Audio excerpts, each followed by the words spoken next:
Bismillahirrahmanirrahim. Assalamualaikum warahmatullahi wabarakatuh.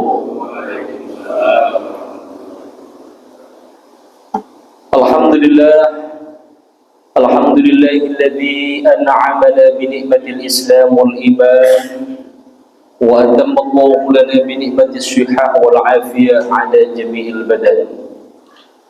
Wa nusalli wa nusallim ala khairil anam sayyidina maulana Muhammad yahmilu rahmah ala jami'il alam. Allahumma salli wa sallim ala sayyidina Muhammadin nabiyil muhtar wa ala alihi al-athhar wa sahabatihi al-akhyar, amma ba'du.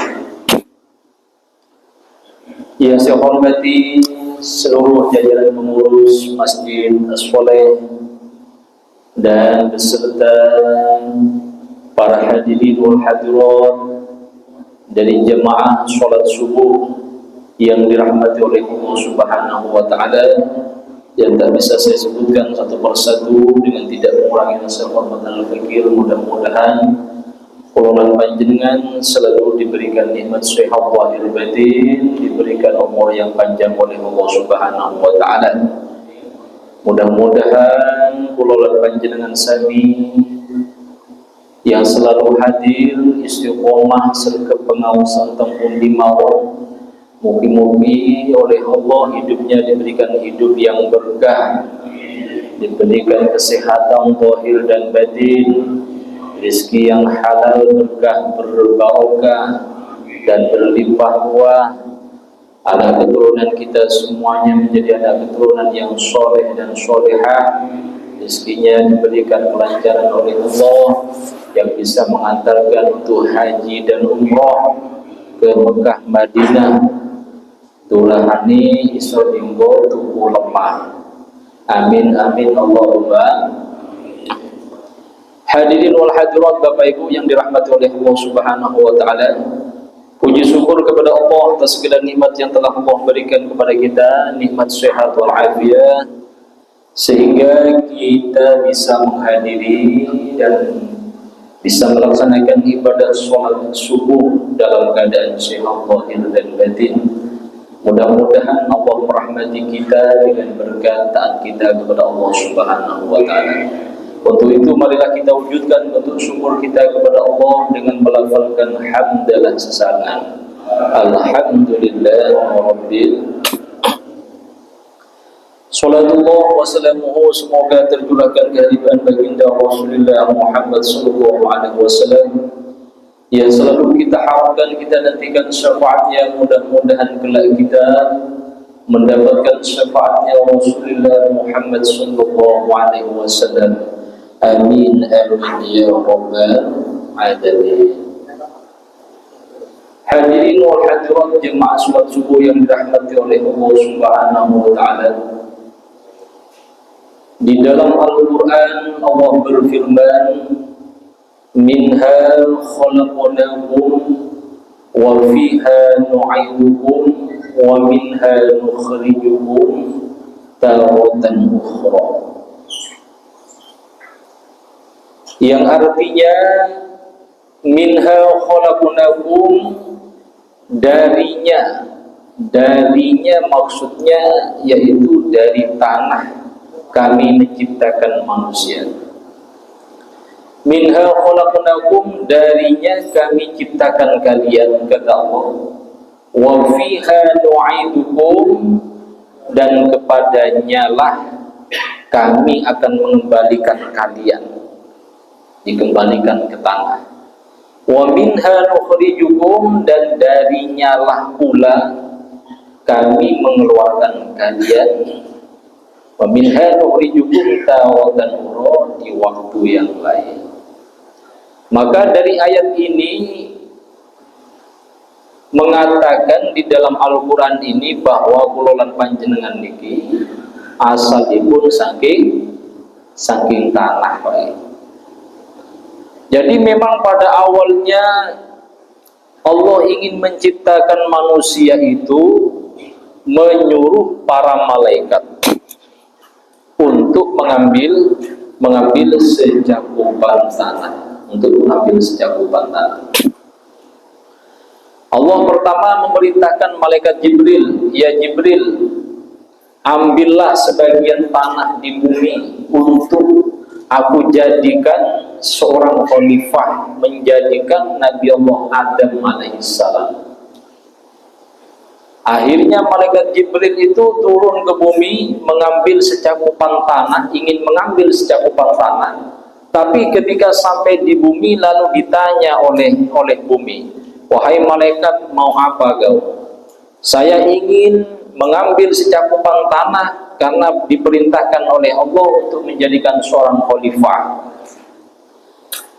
Akhirnya bumi berkata, wahai Jibril, saya tidak ingin sebagian tanahku diambil, di mana sebagian tanahku nanti akan dimasukkan ke dalam nerakanya Allah Subhanahu wa taala. Jadi bumi itu mengatakan, demi nama Allah yang Maha Agung, saya tidak ingin diambil bagian tanahku untuk dijadikan seorang khalifah nanti di bumi.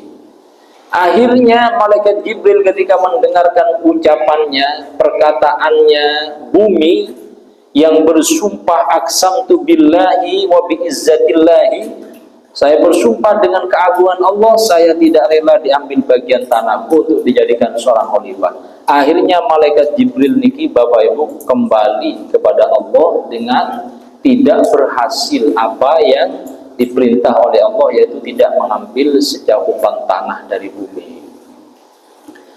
Kemudian Allah memerintahkan kepada malaikat selanjutnya, yaitu malaikat Mikail, ya Mikail, ambillah tanah yang ada di bumi untuk saya jadikan seorang khalifah, yaitu akan menjadikan Nabi Allah Adam itu, saat mau menciptakan Nabi Allah Adam alaihissalam. Akhirnya malaikat Mikail berangkat datang ke bumi dan ditanya oleh bumi, wahai Mikail, mau apa kau kemari? Akhirnya oleh malaikat Mikail, saya ingin mengambil secakupan tanah dari bumimu untuk dijadikan seorang khalifah oleh Allah Subhanahu wa taala. Maka bumi itu juga menjawab, aqsamtu billahi wa biizzatillahi, saya bersumpah dengan keagungan nama Allah, saya tidak ingin diambil bagian tanahku untuk dijadikan seorang khalifah di bumi, yaitu Nabi Allah Adam. Akhirnya karena bumi ini bersumpah dengan nama keagungan Allah, tidak berani juga malaikat Mikail untuk mengambil secakupan tanah. Akhirnya Allah memerintahkan malaikat berikutnya, yaitu malaikat Israil. Malaikat Israil namanya.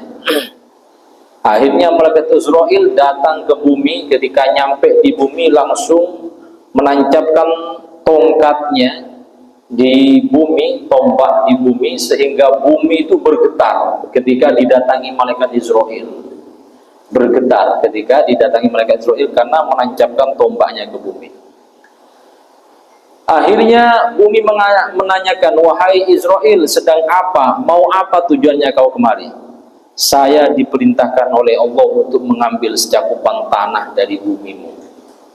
Maka bumi itu menjawab seperti jawaban yang pertama dan yang kedua, aqsamtu billahi wa biizzatillahi, saya bersumpah atas nama keagungan Allah, tidak rela, tidak ingin bagian dari tanahku, bumiku diambil untuk dijadikan khalifah. Tapi malaikat Israil tidak mendengarkan apa yang disumpahkan oleh bumi itu. Saya lebih penting taat pada perintah Allah daripada mendengarkan sumpah kamu, katanya malaikat Israil. Akhirnya malaikat Israil yang berani mengambil secakupan tanah itu. Malaikat Jibril, Mikail tidak berani. Hanya Israil yang berani mengambil secakupan tanah. Saya lebih penting, lebih wajib taat pada perintah Allah daripada mendengarkan sumpah kamu itu, katanya Israil. Dibawa secakupan tanah itu langsung diberikan kepada Allah. Ini ya Allah. Akhirnya hanya Israil niki Bapak Ibu yang berhasil mengambil secakupan tanah, yang tega, yang tidak mendengarkan sumpahnya bumi, sehingga pada saat itu maka malaikat Israil itu dilantik sebagai malaikat maut. Jadi hanya malaikat Israil yang tega, yang mampu, yang tidak mendengarkan ucapan orang lain selain taat pada perintah Allah Subhanahu wa Ta'ala. Sehingga pada saat itu malaikat Israil disebut dengan, diberi nama dengan malaikat maut, malaikat pencabut nyawa, karena berani untuk tidak mendengarkan sumpahnya bumi itu.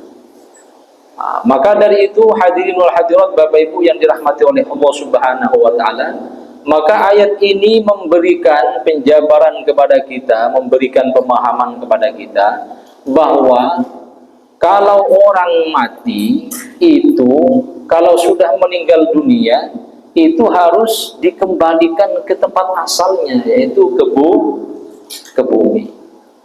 Sempat berpikir nopo boten panjenengan Bapak Ibu? Dari kecil sampai sekarang, pernahkah punya pikiran kenapa ya orang mati itu kok dimakamkan, kok dikuburkan? Padahal kalau kita melihat sebelah orang-orang yang agama yang beda dengan kita, ada yang dikremasi, ada yang di ngaben, bahkan ada yang seperti di daerah Toraja itu ada namanya tradisi mak nene apa-apa gitu.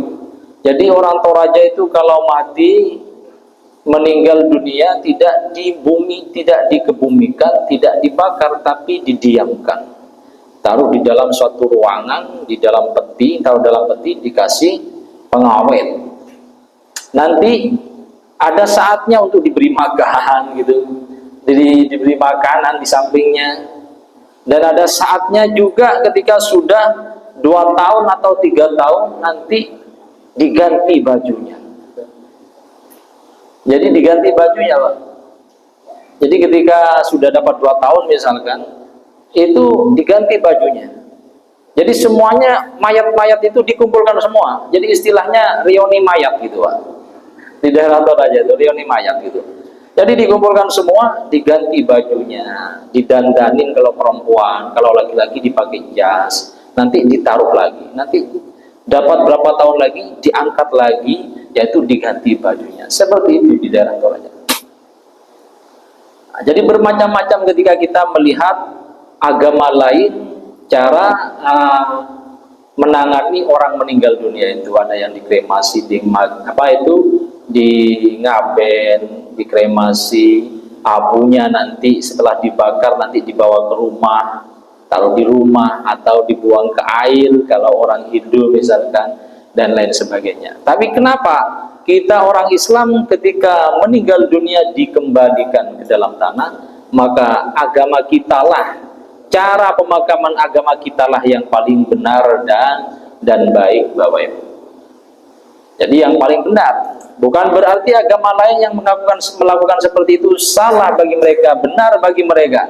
Tapi kita harus meyakini agama kita sendiri, bahwa agama kita lah ini yang paling benar di dalam menangani orang meninggal dunia. Karena di dalam Al-Quran menjelaskan, minha khalaqnakum, darinya kami menciptakan kalian, dari bumi. Karena di saat malaikat Israel itu, Bapak Ibu, mengambil secakupan tanah itu dan tidak mendengarkan ucapan bumi karena lebih patuh pada perintah Allah, sehingga tanah itu ketika sudah diambil diberikan kepada Allah Subhanahu wa Ta'ala, lalu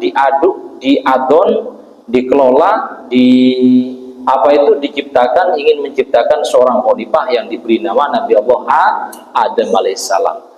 Jadi seketika bumi itu diambil oleh malaikat Israel, bumi akhirnya pada saat itu setelah diambil itu menangis terus bumi ini, Bapak Ibu. Menangis terus karena sebagian dari tanahnya diambil oleh malaikat Israel itu, malaikat maut. Jadi nangis terus bumi ini.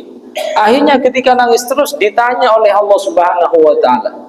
Fa'auhallahu ta'ala, diterangkan di dalam sebuah kitab, falamma qabadha, Falamma qabada minha wa madha bakat ala ma naqasa minha. Ketika sebagian tanahnya itu diambil oleh malaikat maut, malaikat Israel, maka bumi itu menangis karena sebagiannya ada yang kurang. Maka Allah mengatakan fa'auhallahu ilaiha, Allah mewahyukan kepada bumi, inni sawfa araddu ilaika ma ukhida minka, saya akan mengembalikan sebagian dari tanahmu yang kurang itu apabila nanti sudah saatnya. Sehingga keluarlah ayat minha khalaqnakum wa fiha nu'idukum. Jadi ini adalah janji Allah, Bapak Ibu. Janji Allah kepada bumi, karena bumi menangis sebagian dari tanahnya diambil. Allah berkata kepada bumi, tenang wahai bumi, nanti akan saya kembalikan kalau sudah saatnya. Artinya kalau orang itu yang hidup di dunia itu meninggal dunia, maka harus kembalikan ke bumi lagi, Bapak Ibu. Itulah orang Islam. Jadi agama yang baik dan benar adalah agama yang dilakukan oleh orang Islam menurut keyakinan kita, dan kita harus meyakini apa yang dilakukan kita adalah yang paling baik dan benar. Jadi akhirnya ketika orang hidup itu maka harus dikembalikan lagi ke bumi. Lah ini alasannya, Pak. Oke. Jadi makanya kenapa orang Islam ini kok kalau mati, kalau meninggal dunia kok dikubur? Alasannya itu karena Allah berjanji kepada bumi, setelah secakupan tanah diambil oleh malaikat Israel, malaikat maut, bumi itu menangis, merasa kurang dari tanahnya yang diambil oleh malaikat Israel. Maka ketika bumi itu menangis, Allah berfirman mewahyukan kepada bumi, fa'auhallahu ilaiha, inni sawfa araddu ilaika ma ukhida minka. Tenang wahai malaikat maut, apa yang kurang darimu nanti kalau sudah saatnya saya kembalikan. Jadi makanya kalau orang meninggal dikembalikan lagi ke tanah. Kalau tidak dikembalikan lagi ke tanah, itu menyiksa nih Bapak. Yang tersiksa itu adalah ruhnya. Ruhnya itu setiap malam menangis, tolong kembalikan jasad saya, kembalikan jasad saya ke dalam tanah, tolong kembalikan. Begitu Pak. Tersiksa. Jadi yang tersiksa itu ruhnya. Karena ini adalah sudah berjanji, perjanjian Allah dengan bumi, ketika sudah meninggal dunia akan saya kembalikan lagi. Tapi kenapa kok tidak dikembalikan ke bumi? Semisal agama lain, yaitu dibakar, kremasi, setelah itu debunya, tanahnya itu, abunya dibawa pulang kan. Nah itu kan tidak dikembalikan lagi ke dalam tanah. Ada juga apalagi yang seperti di daerah Toraja itu memang tidak dimakamkan sama sekali. Itu tersiksa, ruhnya yang tersiksa. Kenapa? Karena ruh itu menuntut kepada orang yang hidup, wahai orang yang hidup, begitu menangis ruh itu. Wahai orang yang hidup, sadarlah kalian semua bahwa aku ini adalah dari bumi, maka kembalikan saya ke bumi.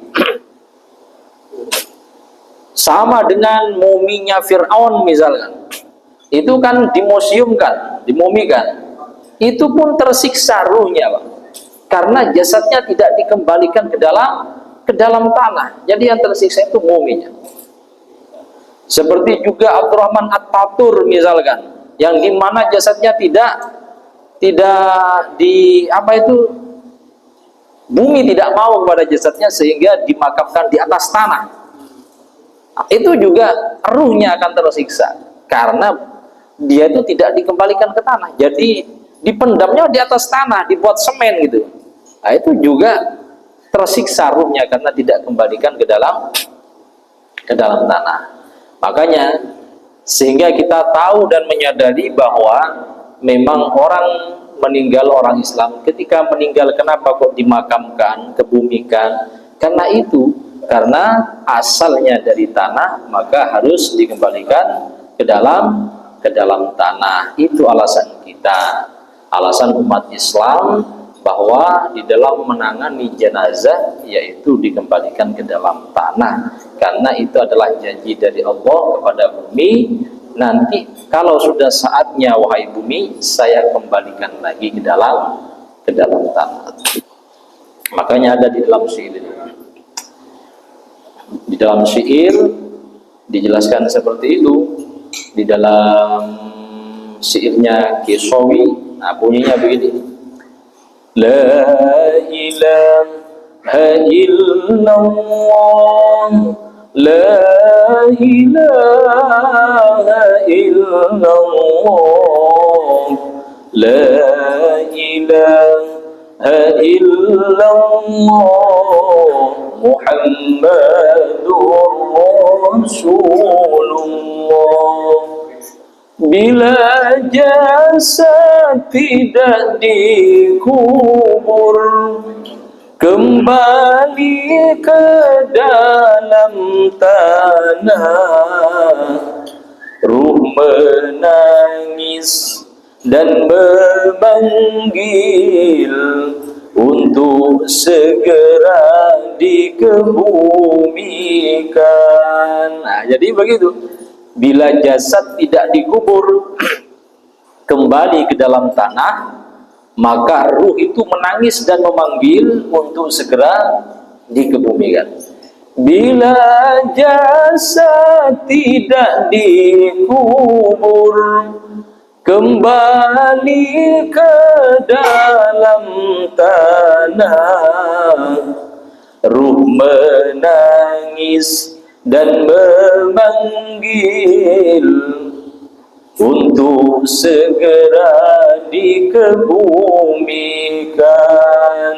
La ilaha illallah, la ilaha illallah, la ilaha illallah, Muhammadur Rasulullah. Jadi manusia itu diciptakan dari tanah, dikembalikan juga ke dalam tanah. Wa minha nukhrijukum, dan nanti dari tanah pula akan dikeluarkan kembali ke hadirat Allah Subhanahu wa taala. Jadi seperti itu Bapak Ibu yang dirahmati oleh Allah Subhanahu wa taala. Jadi bahwa kita ini dibuat dari tanah, cuman tanahnya berbeda-beda Bapak Ibu. Tanahnya bermacam-macam kita diciptakan. Ada yang diciptakan dari tanah Tawangmangu, nah, bisa juga itu. Ada juga diciptakan dari tanah Kemuning. Jadi kalau diciptakan dari tanah Kemuning, wajahnya agak kemerah-merahan karena banyak kebun tehnya di sana gitu. Nah, ada pula juga diciptakan dari tanah pasir. Jadi tanah pasir itu ya orangnya putih, tapi lehernya hitam, tak sama gitu. Kenapa kok begitu Pak Ustadz? Karena skincare belum merata. Skincare-nya belum merata, jadi akhirnya putihnya di wajahnya saja, tangan dan lehernya tidak putih, berarti itu skincare belum merata. Nah, jadi ciptakannya manusia itu berbeda-beda. Yang jelas orang-orang yang senang hadir pengajian, yang senang kebaikan, senang mendamaikan permasalahan, maka tentunya orang-orang seperti itu Pak, itu seperti kelolaan panjenengan semua yang senang hadir pengajian, itu biasanya diciptakan dari tanah yang suci Pak. Jadi biasanya begitu, diciptakan dari tanah yang suci, bukan tanah suci loh Pak. Kalau tanah suci di Mekah Madinah, tapi diciptakan dari tanah yang suci. Orang yang senang pengajian, yang senang kebaikan, yang sering mendamaikan masalah, itu biasanya diciptakan dari tanah yang suci. Tapi kalau orang yang tidak senang pengajian, sukanya ngerusui, sukanya cari masalah, kalau ada permasalahan dia sering mengadu, mengadu domba, bertambah masalahnya tambah besar. Biasanya orang yang senang masalah seperti itu biasanya diciptakan dari tanah sengketa. Makanya hidupnya selalu bersengketa karena diciptakan dari tanah sengketa. Selalu dengan senang keburukan dan keonaran, senang masalah. Tapi kalau orang itu senangnya cuma shopping terus. Jadi ketika piknik, ketika ziarah, wisata religi, itu mesti hobinya shopping terus. Setiap mampir kemanapun dia belanja, setiap mampir kemanapun pasti nyangking terus pokoknya. Setiap turun dari bis mesti nyangking, mesti belanja. Maka orang yang senang belanja seperti itu biasanya diciptakan dari tanah abang Pak. Karena memang Tanah Abang adalah tempat perbelanjaan, gitu. Jadi makanya senang belanja. Tapi yang jelas semuanya itu adalah manusia diciptakan dari tanah. Makanya harus dikembalikan ke dalam tanah. Hadirin wal hadirat, Bapak Ibu yang dirahmati oleh Allah Subhanahu wa taala. Maka sebentar lagi kita akan menyaksikan yaitu orang yang melaksanakan ibadah haji ke Mekah dan Madinah, yaitu kalau di Sukoharjo itu tanggal 12 ya. Tanggal 12 akan berangkat haji, dan kalau yang VIP ataupun yang lain ada yang tanggal berapa, 17, ada yang berapa gitu ya. Nah, jadi tentunya kita ingat bahwa setiap tahun itu selalu dikenang dengan yang namanya sejarahnya atau biografinya, sejarah hidupnya, perjalanan Nabi Allah Ibrahim alaihissalam yang melaksanakan ibadah haji. Maka tidak ada lain di dalam melaksanakan ibadah haji itu yaitu sebagaimana yang telah disampaikan di dalam Al-Quran saat Allah menjadikan Nabi Allah Adam alaihissalam. Di dalam Al-Quran Allah berfirman, wa idh qala rabbuka lil malaikati inni ja'ilun fil ardi khalifah qalu ataj'alu fiha may yufsidu fiha wa yasfiku dima wa nahnu nusabbihu bihamdika wa nuqaddisu lak qala inni a'lamu ma la ta'lamun. Di saat Allah berkata kepada malaikat, wahai malaikat, saya akan menjadikan seorang khalifah di bumi. Saat mau menjadikan Nabi Allah Adam, maka sebagian malaikat berkata, qalu ataj'alu fiha may yufsidu fiha wa yasfiku dima. Malaikat berkata, wahai Allah, engkau menjadikan seorang khalifah di bumi, apakah nanti tidak akan terjadi kerusakan di bumi, penumpahkan darah, pertikaian dan lain sebagainya? Malaikat berkata seperti itu, wahai Allah, kalau engkau nanti menjadikan khalifah, apa tidak terjadi pertikaian nanti, pertumpahan darah di bumi? Wa nahnu nusabbihu bihamdika, sedangkan kami ini selalu bertasbih kepada engkau, bukrata wa asila, di waktu pagi dan sore bertasbih subhanallah alhamdulillah, wa nuqaddisu lak, dan mensucikan engkau wahai Allah. Artinya kenapa kok mau menciptakan makhluk lagi ya Allah? Oh, sudah ada kami loh. Apa tidak sebaiknya kami saja yang diangkat sebagai khalifah di bumi? Gitulah bahasanya kita gitu loh Pak. Nah, memberi wawasan seperti itu. Maka dengan cara seperti ini, malaikat ini merupakan sebuah kesalahan dan sebuah dosa. Jadi memberi usulan kepada Allah dan menawarkan dirinya sendiri kalau dirinya sendiri itu mampu, ini adalah perbuatan dosa bagi kelasnya malaikat, Bapak Ibu. Karena dosa itu berkelas-kelas gitu.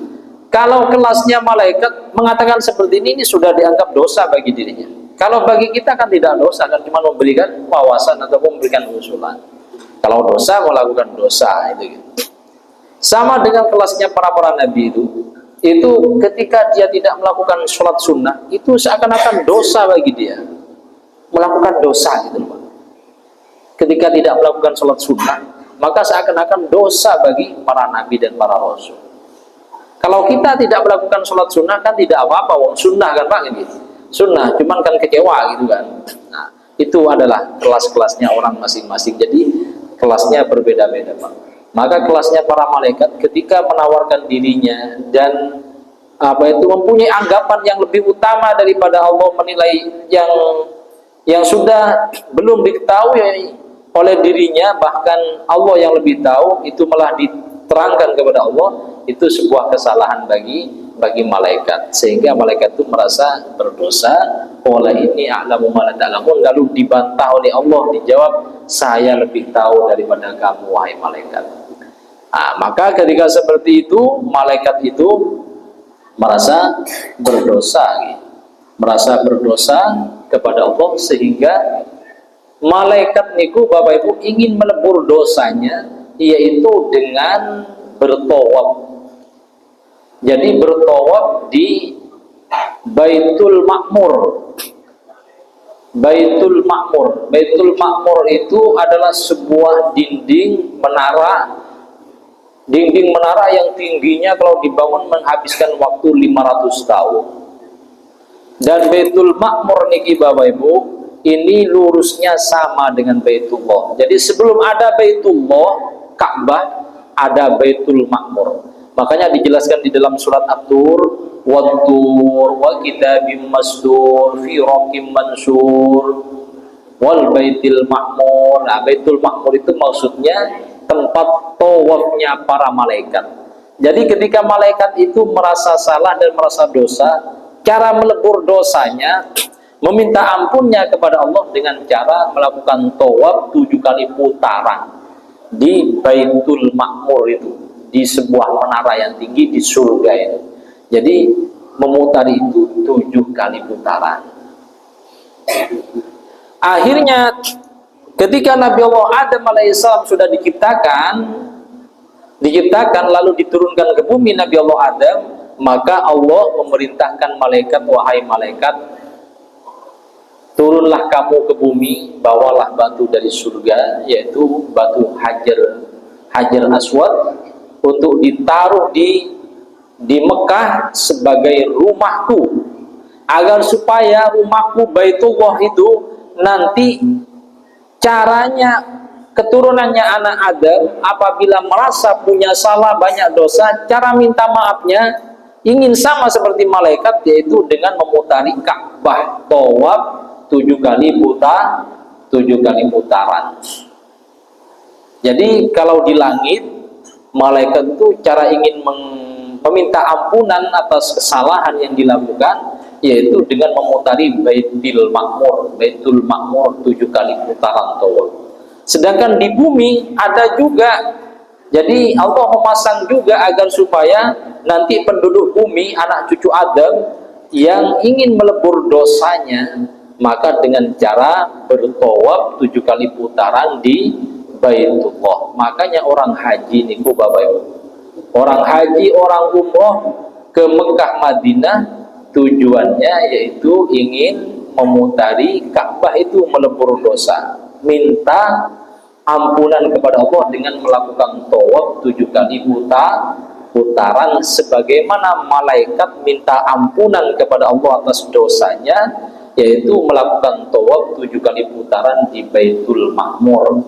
Jadi di langit itu ada Baitul Makmur, di bumi ada Baitullah. Makanya tujuannya orang haji itu tidak ada lain kecuali yaitu untuk ingin meleburkan dosa, meminta ampunan dosa kepada Allah, sebagaimana caranya malaikat minta ampunan dosa kepada Allah dengan melakukan tawaf di Baitullah.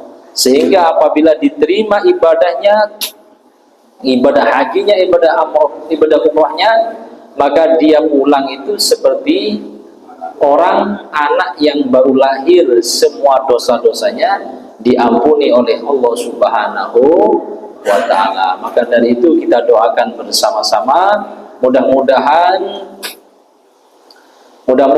yang akan melakukan ibadah haji, sepertinya di sini dari jemaah Masjid As-Soleh ada yang mau berangkat 2 orang, Pak ini 2 orang yang mau melakukan ibadah haji pada tanggal 17 ya. Tanggal 17 seperti yang khusus itu atau yang VIP. Kalau yang reguler Subaharjo itu tanggal 12 Pak, tanggal 12, maka kita doakan karena ini adalah mau masuk ke bulan-bulan haji.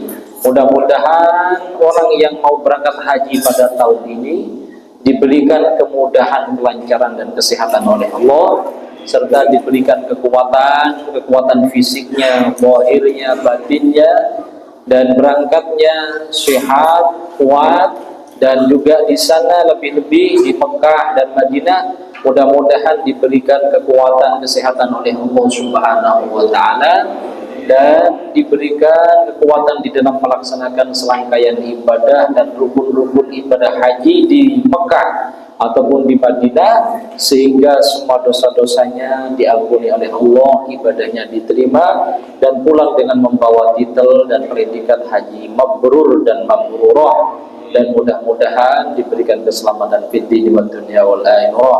Ala hadhihi niyyah wa ala kulli niyatin shalihah wa ala man wasalakuna shalihun bijahil Mustafa Muhammadin sallallahu alaihi wasallam. Al-Fatihah. Bismillahirrahmanirrahim. Alhamdulillahi rabbil alamin arrahmanir rahim arrahmanir rahim maliki yaumiddin. Iyyaka na'budu wa iyyaka nasta'in ihdinas siratal mustaqim siratal ladzina an'amta 'alaihim ghairil maghdubi 'alaihim waladdallin. Amin ya rabbal alamin. Alhamdulillahi rabbil alamin. Bismillahirrahmanirrahim. Alhamdulillahi rabbil alamin. اللهم اجعل اجتماعنا اجتماعا مرحوما ونفعا في العلم ومباركا في الحياة واجعل تفرقنا من بعده تفرقا معصوما. اللهم اجعل فينا ولا تجعل فينا ولا معنا شقيا ولا محروما. اللهم لا تجعل فينا ولا معنا شقيا ولا محروما. وَجَعَلْ تَفَرَّقْنَا مِنْ بَعْدِهِ تَفَرُّقًا مَعْصُومًا. اللهم صل وسلم على سيدنا محمد مفتاح باب رحمة الله عدد ما في علم الله صلاة وسلاما دائما بدوام ملك الله وعلى آله وصحبه أجمعين. سبحان الذي سخر لنا هذا وما كنا له مقرنين وإنا إلى ربنا لمنقلبون. لا إله إلا الله الحليم الكريم سبحان الله رب العرش العظيم. Alhamdulillah rabbil alamin. Allahumma inna nas'aluka mujibati rahmatik wa azaima maghfiratik wa salamata min kulli su'in wa ghanimata min kulli bir wal fawza bil jannah wa najata minan nar wal 'afwa inda lisan. Allahumma inna nas'aluka fi safari hujjatihim hadal birr wa taqwa min al 'amali ma tawda.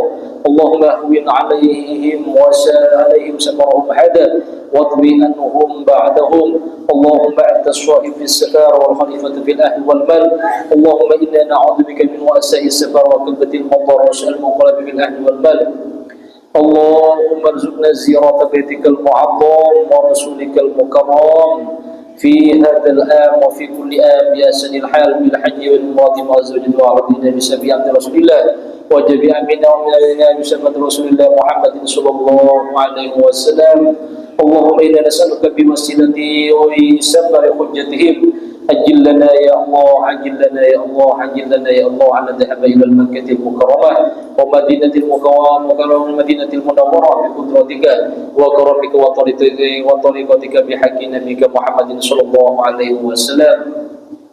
توجهنا يا الله توكلنا الله بسم الله. اللهم اجعل حجا مبرورا وسعيا مشكورا وذنبا مغفورا وعملا صالحا مقبولا وتجارة لن تبور يا علم في الصدور. أخرجنا يا الله من الظلمات إلى النور. ربنا آتنا في الدنيا حسنة وفي الآخرة حسنة وقنا عذاب النار. صلى الله على سيدنا محمد وعلى آله وصحبه وسلم. سبحان ربك رب العزة عما يصفون وسلام على المرسلين والحمد لله رب العالمين. الفاتحة. أعوذ بالله من الشيطان الرجيم. بسم الله الرحمن الرحيم. الحمد لله رب العالمين الرحمن الرحيم مالك يوم الدين. نعطيها نستعين اهدنا الصراط المستقيم صراط الذين أنعمت عليهم غير المغضوب عليهم ولا الضالين. آمين يا رب العالمين. Alhamdulillah rabbil alamin. Hadirin wal hadirat, Bapak Ibu yang dirahmati oleh Allah Subhanahu wa taala, mungkin cukup pada kesempatan pagi hari ini. Tidak ada pertanyaan Bapak Ibu. Tidak ada pertanyaan, mungkin sudah paham semua dan tidak ada yang perlu ditanyakan. Dan kebetulan juga saya mau lanjut pengajian di Masjid Agung setelah ini, jadi menghemat waktu. Mudah-mudahan apa yang kita dengarkan, apa yang kita kaji pada kesempatan pagi hari ini, mudah-mudahan bisa bermanfaat untuk kita semuanya dan bisa mengarahkan ke dalam langkah yang baik dan sesuai dengan Allah Subhanahu wa taala. Ihdinas siratal mustaqim. Allahumma fiqh ila aqwamit thoriq. Assalamualaikum warahmatullahi wabarakatuh.